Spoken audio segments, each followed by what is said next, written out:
Welcome to Healthcare IT Today. I'm John Lynn, together with my colleague and friend Colin. The world of technology and healthcare ever changing in new and novel ways, and that's why we love this stuff. So join us as we discuss the latest healthcare and health IT news meshed together in new ways, which help generate ideas and new perspectives. Plus, we'll have a little fun along the way. Today, we're going to be doing a ripped from the headlines episode where we're discussing the Crowdstrike outage, ONCs, renaming, Biden and Trump, a little bit of politics there, although more healthcare policy, and then also the Olympics. And be sure to follow the show on social media at the hashtag HITSM and our personal accounts at TechGuy and at Colin_Hung. Plus, check out our 18 years of health IT blog content at healthcareittoday.com. We have to start where we ended, but are you a avid Olympics watcher, or you watch the evening one, or are you like, okay, I'm Canadian, I only watch, well, I was gonna say hockey, but that's the winter. Winter. I have to say I am a bit of an Olympics junkie, but meaning I get excited when I know it's the year of the Olympics. Like I don't watch like the Worlds or anything like that. But Yeah. when the Olympics I know are coming around, I start to get interested. Like, okay, who's going to be in the pool, and are we going to do well in rowing? But I am a Canadian booster. Other than of course watching the NBA, like the NBA players in the basketball tournaments, because that's kind of fun. I was But gonna say, do you watch mostly Canadian athletes, or yeah, like it's interesting. I'd never thought about this because I'm such a, U.S. centric, arrogant, citizen. How is it for Canada? Do you watch everyone or mostly the yeah, Canadians? Yeah, we do. I mean, you do because we don't win as many medals, obviously, as the US or China does. So it is the Canadian networks, they do carry the sports where there are significant, chances for a Canadian medal or a Canadian finish. So we do tend to watch a little bit more of the Canadian sports and things. And so every year it's a little different, right? Because one year we'll have like a shot putter that no one heard about, and all of a sudden they'll be featured, right? And Wow. this year, it'll be more like, some other sports. So but I do like watching some of the more interesting ones, like the experimental ones, like the BMX racing, the skateboarding ones. And those are cool. How about the surfing one in Tahiti? That's fascinating. That's Like, gonna be pretty wait, fun. it's not in Paris, but okay, whatever. I guess it's included. No, it's interesting, especially now. It's all on Peacock, and thanks to the NFL, I purchased Peacock, so I'm ready for the Olympics. So it's a good investment, $20. But it's tough because I want to watch it all. Like, I wish I was a retiree and just watched the Olympics all day, every day. Even just like the random handball game that's happening between like Yugoslavia, that doesn't even exist, but anyway, Latvia and Italy, right, or whatever. So it's like, but time is, I always feel like I didn't get enough, but I also am like, I'm not going to go back and watch. I like the real time live Yeah. feeling of seeing what's happening. No, it is cool, and Olympics are a lot of fun. But and we'll get to that at the end because we're gonna have a fun time with that topic. But first, our first rip from the headline topic, John, got to talk about the crowd strike downtime. Did we learn anything? What are you feeling? What's your take on that whole thing? Yeah, and obviously we record these early, so hopefully, we'll see what's changed in the next 2 weeks. I think what's interesting about this one though is that there was a recovery, right? You know what I mean? Like when you deal with ransomware, the response is like, are we going to be able to recover? And there's this like period of time of uncertainty about, are we going to recover? Are we going to pay the ransom? Do we have backups? All this stuff. Whereas this was different because it was just an update that got pushed, and they can do another update to fix it. Of course, it caused the blue screen of death, which every tech person has a little bit of PTSD over. We probably need to get some mental health. If BetterHelp could do a blue screen of death for tech people, they probably would make a killing. But like, so we all have that that experience, and but it's interesting how it's lasted longer. I mean, look at Delta, I'm sorry for them and the airlines. It's amazing how broad that is. But, they're still suffering with delays and systems having issues. And so, that's, I think, the interesting part of this is that they've issued an update, but it's still impacting some people. Is that because they can't recover as quickly? That hasn't been as clear to me, how that is. And at the end of the day, it goes back to our previous episode where we said, are these organizations too big? I don't think many people knew CrowdStrike's name. If you ask my wife, she didn't know who CrowdStrike was. And I'm like, well, we did because healthcare knows who CrowdStrike is. IT people do. But most people didn't. And yet it's got a huge impact on the infrastructure of not just healthcare, but a lot of organizations. Yeah, I think to me the standout difference between this and some of the ransomware attacks is the speed at which the majority of people have recovered from it. Like, yes, there's still some impacts. Yes, there's still some systems down. We're not fully out of the woods yet, but just we're not months. We're not going to be months into this, and people are still be like, man, I'm still recovering from the CrowdStrike outage, right? So that to me is one thing. So credit to them, they got it fixed earlier. But it's really for me what's different about this is how widespread it was and how fast it propagated. Like it didn't take very long for this to start impacting people, airlines, hospitality, everything. Like it was so fast, right? It was like watching a virus in fast forward mode. Um, and then the other part, so that was certainly very interesting, and it certainly highlighted again the interdependencies that we all have and how reliant we are on very few parts of our infrastructure. But I also have to say that the PR recovery has also been equally fast. Like the CEO of CrowdStrike, put out that long letter on LinkedIn and owned up to and said we failed, and all that trust we earned over the years, which I think the quote was, the trust we earned in drips over all these years was lost in bucket loads in a few seconds, when we went down. And so, whether that makes a difference or not, at least someone acknowledged that it was a failure and that they're going to try to, they worked hard to fix it. He thanked the people that did work hard to fix it. And now they're going to spend a lot more time earning back that trust, which they lost, which they acknowledged they lost. So I thought that was kind of like, all right, like, okay, you still have a problem, and this should still not have happened, but at least you're owning up to it. You're not blaming someone else, and you're taking it on the chin, and you're going to move on. So that part of it, I also thought was kind of a bit of a nice part of the recovery. Yeah. No, I mean, to your first point, there was this great meme that they had with, that said this CISO congratulating the Slacker employee that didn't update, in a timely manner. And you're like, wait, this isn't, I mean, so, I mean, there is this interesting mentality that we had where Windows pushed it, Microsoft pushed it forward that you need to update to be secure. And now we're realizing, well, there are risks to updating quickly as well. The thing that I don't understand, like, and I don't think CrowdStrike is going to explain why this happened. And and this is where I'm not sure it could happen to another organization, although I guess anything could happen. But to a lot more of organizations, it's like this bug was really transparent, right? Like it happened to everyone, right? Like it's not like you miss it, right? Like, and so the question I ask is like, how was this missed in testing?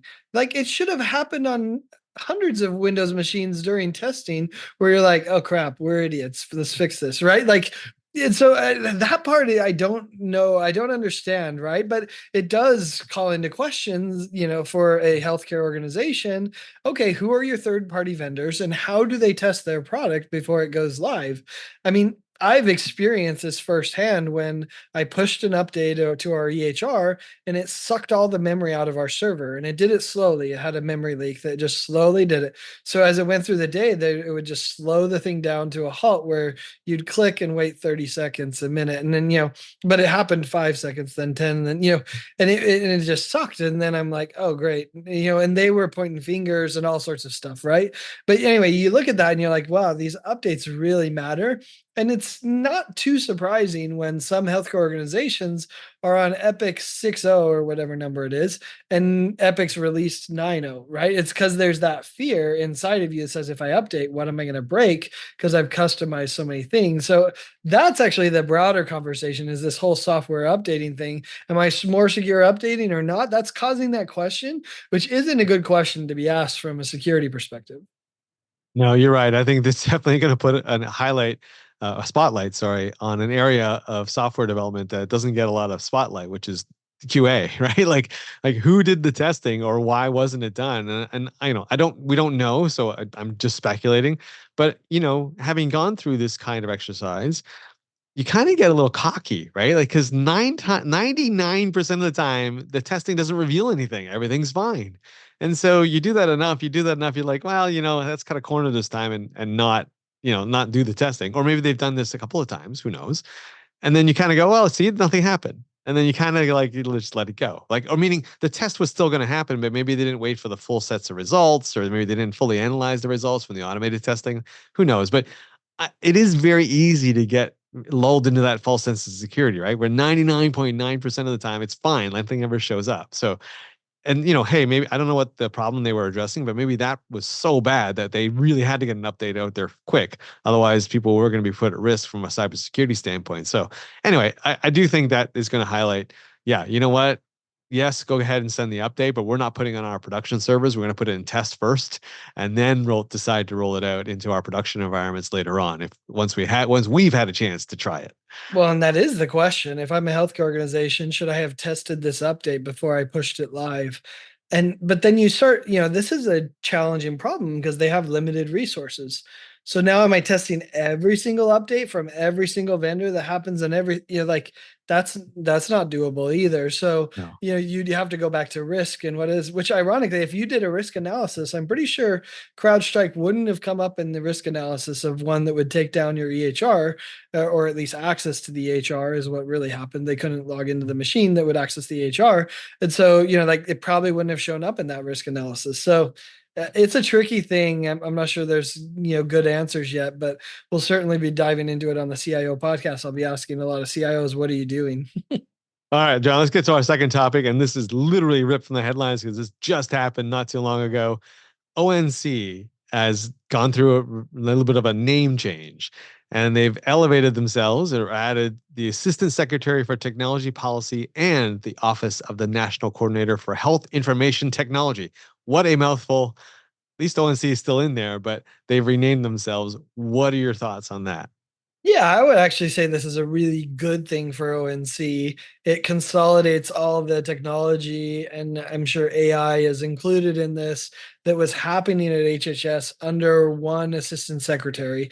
So I think there's going to be some consolidation. What's fascinating is when I went to the ONC conference, I forget the official name of it, in DC this year, when I heard Mickey Tripathy talk about what he's doing and the way he's collaborating with CMS and the way he's collaborating with the other departments within HHS, to me, it felt like he was doing the job before the title change happened because it was such an important thing. And I don't know if that was his own ambition and desire to try to help improve IT at HHS, or if that was the HHS secretary saying, hey, Mickey, we need your help. Can you do this? I don't know how it actually played out, but this feels like a change, that was already happening in Mickey's responsibilities at ONC that now is just made official by making him an assistant secretary. There's some other interesting things. I think it makes it ONC more formal part of HHS, and the understanding that, hey, technology is going to be an important part of healthcare going forward. So let's make this permanent. Whereas before, ONC kind of had its own budget. It was kind of its own program with its own legislation. And so then there was like, hey, is the funding going to continue? What does this even look like? I think this probably makes it more permanent in my understanding, not a policy expert, but it feels like that's what this is doing as well. No, the assistant secretary part definitely, I think, has a layer or seal of approval. Certainly has a more seal of authority. So I like that for ONC because I always was a little bit sort of scratching my head, like where does ONC fit? And I think a lot of people had that question. So this, I think, makes it much more clear. And I think in general, yeah. I mean, first of all, I think Mickey has done a great job. I think the ONC has done a great job in general. I mean, they don't have an easy one, so I got to applaud them. And I think kind of with this expanded role now being official, I think it's a nice fit, right? Now it makes it very nice to all these parts. I think the one thing I would ask is I would ask people is like, what happened to OCR? Like, does OCR fall under this? I mean, it wasn't mentioned, so I'm assuming it's not part of it. But that was the one part I was kind of hoping that would be rolled under and made, much more permanent. Maybe there's other plans, who knows? But that was the one piece I was like, oh, what happens to OCR? There was no mention of that in the announcements. Yeah, it's a good question. OCR needs some more resources. And, how many of the OCR violations are IT related? I'm guessing a large percentage, right? So that Right. would make sense to put them there. The other one in my mind, we have an election coming, which we're going to talk about in a minute a little bit, but I wondered if this change kind of firms up some of the positions and some of the roles of ONC to be a little more firm and permanent, regardless of what happens in the election cycle. The ONC, the director of ONC, national coordinator, he was an appointed position. Of course, it's been pretty bipartisan. If there's anything in government that's been bipartisan, technology and healthcare has been one of the most bipartisan things. So maybe that's not a huge issue. But I wonder if this was part of it as well. Is let's firm this up so that the budgets are a little more firm and not as due to the whims of whatever, whoever comes into office in the next political cycle. So, that's a little bit of speculation on my part, but it kind of feels like it makes it a little more firm for the people doing the technology work at ONC. Yeah, my last comment on this is I'm looking forward to seeing who can come up with the better nickname, right? Like, because this is now a mouthful, and even the short form is not the greatest, right? So I'm looking forward to see what are we going to call this now going forward. What's the short form going to be? So, Yeah, how uh, many times are we going to hear ONC before we hear ASTP or whatever short form you get? I'm a Vegas guy. I'm saying between now and HIMSS, we're going to probably hear ONC at least 5,000 times at conferences, and ASTP will probably be in the hundreds. So there you there you go. go. I'll take the under on that one for sure. Okay. All right. Hey, if you're just tuning in, you're listening to Healthcare IT Today with John Lynn and Colin Hung. Today, we're discussing rip from the headlines. We're taking our topics right from all the things that are happening in the news and having a lot of fun with it.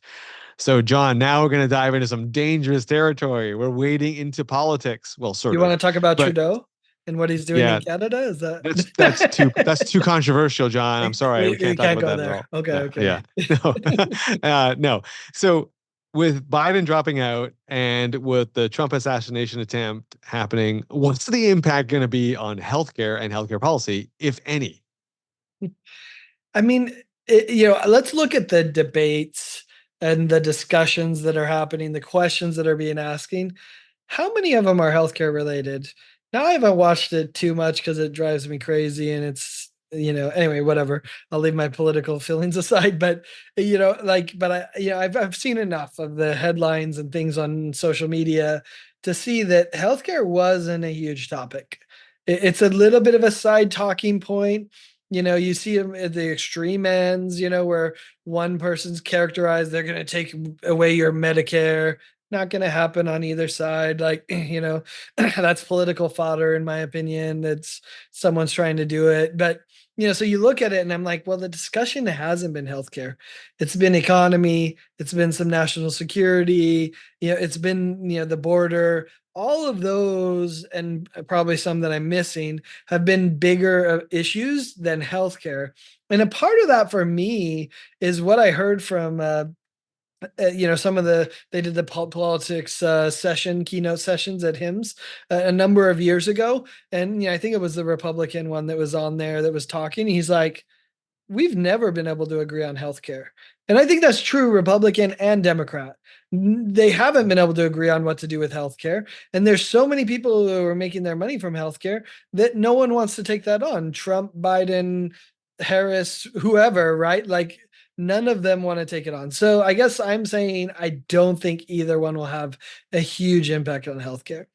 Yeah, I think, after the election, I think, meaning after whoever wins in November, I don't think healthcare this time around is going to be a big focus for either administration. I think this was unlike what happened before when Trump campaigned on taking down Obamacare, and there was a worry and a concern that it was going to be massive change. Ironically, there was change, but not the massive change that maybe was promised. And I think this time around, either they learned a lesson or they realized that it doesn't maybe make a difference politically what you do with healthcare either way. So I think they're probably going to leave it alone. I think that actually is a good thing for the administrators. And I think for the stability of healthcare, I think that's a good thing that neither party is willing to take on healthcare in this election cycle. What I am interested in, though, and I don't know, is that now that Biden is essentially a lame duck president between now and the end of the year, like, what does that mean for policies that are going to go through? Is he going to, like, on one hand, is he going to try to solidify his legacy and go push through a lot of things, right? Or is he just going to go, you know what, I don't want to upset the boat because that could affect the outcome of November. So I'm just going to sit back and just do, I won't say the minimum, but not take on anything controversial because he doesn't want to influence what's happening in November one way or the other, right? Like that I'm more interested in because we've not had a lame duck president in a while, Yeah. right? Like, so Yeah, especially there's like been this, questions. Is he right? going to do a bunch of executive orders that are going to impact? I think it'll be interesting to see. Well, he's going to do something. How much in healthcare? I'm not sure. That's not clear to me. It is funny if you look back further, even like Romney, Obama. That was healthcare was a big issue, and we would have seen big differences. Like we may not have seen Obamacare if Romney, we would have seen something very different. I just don't see that happening here. The one area that I do think could be interesting is I could see Trump going after pharma. Like there's been some issues with pharma and how much money they're making, and Trump loves to be popular and he loves to go after it. And there's a number of big corporations that are spending a lot of money on pharma. Mark Cuban's obviously been a huge advocate to screw around with pharma because they're costing him so much money. So I wonder in the pharma PBM side of things if Trump could do something. And ironically, since he's already been elected once, he'll be a lame duck president if he gets a second term, and he may not care about certain things that he would cared about in the first term, where he cared a little more about being reelected. So that's the one area I do think could be. I don't think Harris and Biden. We kind of know that I think they're going to have similar policies, on the pharma side of things. Although they've gone after him a bit as well, to some degree. But I wonder, would Trump, kind of square up pharma and say, "Hey, you're hurting my buddies that are in these big corporations. Let's do something about it." I don't know. I'm not sure, but that's one I would be watching. Yeah. Well, we're all going to be watching. The whole world are going to be watching in November on that particular race. But let's end talking about races. Let's end by talking about the Olympics. So Olympics are just around the corner. By the time this airs, it'll probably be half over. Right But at the end, yeah. um, yeah. So let's talk about the Olympics, but in a more fun sense, John. Like if healthcare had an Olympics, what would some of the games be that you would love to see included in a healthcare Olympics? So I'm going to steal your favorites to start, which is the patient experience Olympics. Oh, How many minutes does it take for you to check in someone and have them fill out the paperwork, right? Like, let's start with the paperwork Olympics, right? And see how quickly that happens, what the experience is like. I think some people would lose. Some would lose really big, so I think that's a challenge there. We could, give a shout out to our medical coders. You could do a coding Olympics, how quickly and accurately can you do the coding of the medical charts. It's going to be interesting. That one's going to be, it's going to be a legacy sport soon because technology is doing a lot of that medical coding. They'll still do the advanced stuff. The medical coders out there, they know that the computers aren't great at that yet, the complex ones. But I mean, it's interesting. It's almost more like a shooting sport, right? The shooting sports where you have to run to a certain area, right? I guess it's more of a winter sport, ski to a one and shoot. It's more like that sport because it's not just how quickly you do it, but it's how accurate how you do accurate. it. And so it combines those two. Which ones would you add? Oh man, I'd add a few running ones. So I would do a relay race, but instead of transferring a baton, it would be that you transfer someone's electronic a paper version of a medical record, and see how and then move it around, How run quickly around the can you track. run their paper record around? That's right. So everyone's carrying a file folder or multiple file folders, and you have to pass it to the next person. They have to run, pass it to the next person, and not You could drop do an any. electronic version. Which one's seen first? A direct message, Tefka message? A text Which one's message or a fast? fax. Yeah. Or a fax? No, Which one gets seen first and addressed? so that and I would do the healthcare steeplechase, right? And so you run down a hallway, and then you have to like jump over the bed, and then you have to go underneath the IV pole, and then you have to dodge around the waste bins, and then move past the robot that's delivering medications, like, and so you have a You have to race to grab go the down, medication out of the secured system right? using your code or a badge. That's going to really Right. influence the speed. Exactly right. So I think there's that. That would be kind of that would be kind of fun to see. I would definitely do the radiology reading, sprint. Ah. To see who can read who could read the radiology, or maybe it's a distance one. See how fast, how long it takes you to go through this many. Right? Well, No AI assistants I was gonna say, allowed. is AI allowed or not? Nope. Right? Like Nope. that's gonna be controversial. I'm an Like, athlete. I'm an athlete purist. Like AI is like steroids. You're not allowed. Like that's banned. yeah, I'm gonna advocate for the use of AI and what could, yeah, that's interesting. We have a battle here.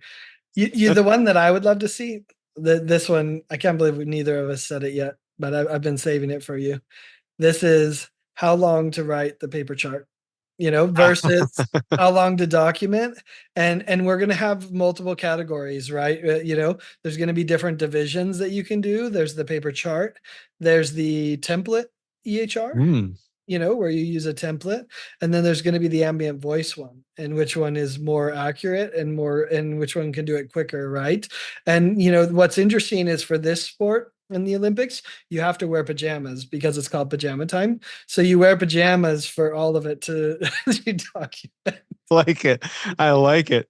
I'm also starting to think about, John, what would be fun to have like a fax shot put, right? Like just take the fax machine from the back of the office and see how far you can throw it. who can who can shot put the fax? It's more of a discus, though. I mean, I don't know. Yeah, yeah. Maybe Let's more see. of a disc, maybe more like a hammer throw, I guess. But Yeah, can we tie it up and do that? or then maybe, John, maybe we have powerlifting, depending on how much weight of the medical files, right? Like you just how much can you power lift it or not, and all Who those. can, Although who we can have to think hold about their something in the pool. laptop, their laptop the longest while doing rounds, right? That's the marathon version, is who can walk around holding the laptop. If it falls, you get a penalty, just like the walking one, where if your foot comes off the ground, then you get a penalty. Yeah, that's Well, I got to think, what would be the synchronized swimming equivalent in healthcare, right? Like try to get everyone to move at the same pace or the same way oh, while so you half got to underwater. it's a team sport. That's what it is. You have the nurse, you have the doctor, you have the front desk. So it's a full visit, including the front desk, medical records. So that I don't know, but it's interesting. Would you have a pentathlon for that as well, so the individual could do it or the team could do it? And see, it's not quite synchronized swimming, although you could have an exam room synchronized between the nurse and doctor. That synchro would be pretty interesting to watch. So I think what we're gonna do now, this deserves a YouTube. We're gonna have to figure out a way to put this out there to see how we can create some healthcare Olympic games. Yeah, it feels like a ZDog MD video back in the day, right? Where you did it, but this is actually a good idea. I mean, it's interesting. Would different countries have different problems, right? Because so if you go from the US, then you have to document more billing. Whereas, if you're in other countries that have just single payer, the billing codes are different, and I guess you get a little advantage. So, the US would need to reform their system Well, to compete in the healthcare Olympics. well, I definitely think the Canadians would win anything to do with fax then, because we're still running on that. We'd probably do pretty well on the paper record version, because there's still a lot of organizations up here still able and capable of using paper. Well, I'm sure we'll see some other stories coming out of the Olympics. I wonder how many paper records are being used at the Olympics to document the athletes, but yeah, it's Probably. always an interesting story. Well, hey, thanks to all of you who tuned into this episode of Healthcare IT Today. You can find out more details about our show by checking out the programs page on healthcarenowradio.com. And please share your voice and engage with the community on healthcareittoday.com and on social media using the hashtag HITSM. I'm Colin Hung, along with my friend and health IT collaborator, John Lynn. Thanks for listening, and have a great week.